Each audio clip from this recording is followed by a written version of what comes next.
Assalamualaikum warahmatullahi wabarakatuh. Nama saya Fadrian Aksan, manajemen A2 dari Universitas Muhammadiyah Palopo. Di sini saya akan menjelaskan sedikit pengertian tentang pengembangan karyawan. Dari materi pengembangan karyawan, terlebih dahulu kita mengetahui apa sih itu pengembangan. Jadi pengembangan adalah suatu usaha untuk meningkatkan kemampuan teknis, teoritis, konseptual, dan moral sesuai dengan kebutuhan melalui pendidikan dan latihan. Penelitian pengembangan adalah suatu atau langkah-langkah untuk mengembangkan suatu produk baru atau menyempurnakan produk yang telah ada yang dapat dipertanggungjawabkan. Tujuan dari penelitian ini yaitu untuk menghasilkan produk baru melalui pengembangan. Jadi dapat disimpulkan dari dua pengertian pengembangan itu adalah suatu proses untuk menjadikan potensi yang ada menjadi sesuatu yang lebih baik dan berguna. Sedangkan penelitian dan pengembangan adalah suatu proses atau langkah-langkah untuk mengembangkan suatu produk atau menyempurnakan produk yang telah ada menjadi produk yang dapat dipertanggungjawabkan. Kemudian masuk ke materi awal pengembangan. Terlebih dahulu, apa sih itu pengembangan karyawan? Jadi pengembangan karyawan adalah suatu usaha untuk meningkatkan kemampuan teknis, teoritis, konseptual, dan moral karyawan sesuai dengan kebutuhan pekerjaan atau jabatan melalui pendidikan dan pelatihan. Kemudian pendidikan bertujuan meningkatkan keahlian teoritis, konsep, dan moral, sedangkan pelatihan bertujuan untuk meningkatkan keterampilan teknis pelaksanaan pekerjaan karyawan.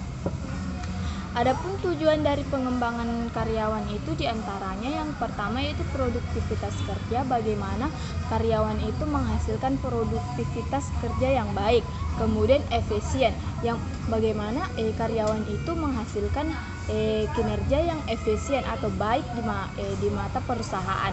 Kemudian yang ketiga yaitu kerusakan, bagaimana karyawan itu menghasilkan kerusakan dalam sebulan.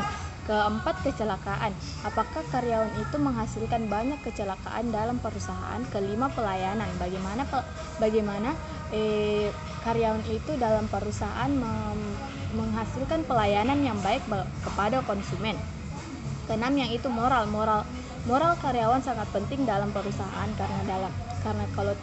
karena kalau tidak ada moral dalam diri mereka pasti mereka akan sombong. Ke-8, konseptual, bagaimana mereka merancang sebuah rencana dalam memajukan perusahaan. Ke-9, kepemimpinan, bagaimana seorang karyawan dapat memimpin perusahaan itu atau seorang manajerial yang dapat memimpin sebuah perusahaan menjadi yang lebih baik. Balas jasa. Ke-11, konsumen, bagaimana kita menanggapi konsumen itu. Kemudian ada dibilang metode pengembangan, di mana metode pengembangan harus didasari pada metode-metode yang telah ditetapkan dalam program pengembangan perusahaan.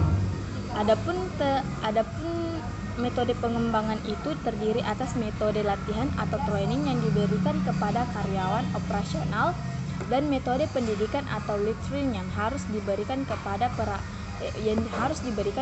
karyawan manajerial. Seperti yang pertama yaitu on the job training, yaitu pelatihan dengan instruksi.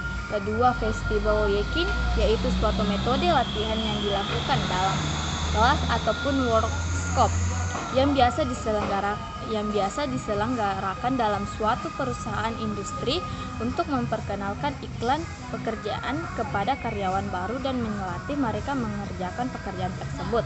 Yang ketiga yaitu demonstrasi yakin, metode latihan yang dilakukan dengan cara peragaan dan penjelasan bagaimana cara-cara mengerjakan sesuatu pekerjaan melalui contoh-contoh atau percobaan yang didemonstrasikan. Keempat yaitu program industri, yaitu merupakan bentuk pelatihan agar peserta dapat belajar sendiri karena langkah-langkah pekerjaan sudah diprogram, biasanya dengan komputer, buku, mesin pengajar atau bimbel dan lain-lain. Kelima yaitu magang kelima yaitu magang, melibatkan pembelajaran dari pekerjaan yang lebih berpengalaman dan dapat ditambah pada teknik of the job training. Sedangkan untuk pengembangan dengan metode lead training ada beberapa pendekatan yang bisa diakui. Yang pertama yaitu seminar metode, yaitu seminar metode ini menggunakan pendekatan ceramah atau presentasi dari instruksi.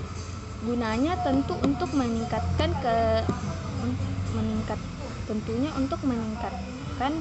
kemampuan manajerial para pemimpin. Yang kedua yaitu lokarya menggunakan pendekatan yang mirip dengan seminar, yakni menggunakan ceramah atau presentasi.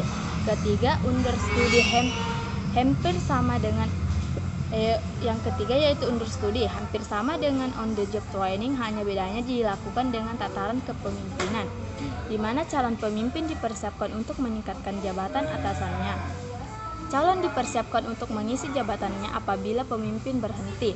Keempat atau job waiting adalah teknik pengembangan yang dilakukan dengan cara memindahkan presentasi sesuatu jabatan ke jabatan lain secara publikas untuk menambah keahlian dan kecakapan pada setiap jabatan. Yang terakhir yaitu honing dan counseling. Counseling adalah suatu metode pendidikan dengan cara atasan mengajarkan keahlian dan keterampilan kerja kepada karyawan. Dari materi pengembangan karyawan, kita dapat menyimpulkan bahwa pengembangan karyawan dapat memperbaiki kinerja karyawan yang bekerja secara tidak memuaskan karena kekurangan keterampilan. Kemutahiran keahlian para karyawan sejalan dengan kemajuan teknologi melalui pelatihan. Pelatihan memastikan bahwa karyawan dapat mengaplikasikan teknologi baru secara efisien. Perubahan teknologi pada gilarnya berarti bahwa pekerjaan semestinya berubah dan keahlian serta kemampuan karyawan haruslah dimutakhirkan melalui pelatihan sehingga kemajuan teknologi dapat diintegrasikan dalam organisasi secara sukses. Sekian dari saya sekian materi yang dapat saya sampaikan. Semoga materi yang dapat saya sampaikan bermanfaat bagi kalian semua. Saya Fadriani Aksan undur diri. Wassalamualaikum warahmatullahi wabarakatuh.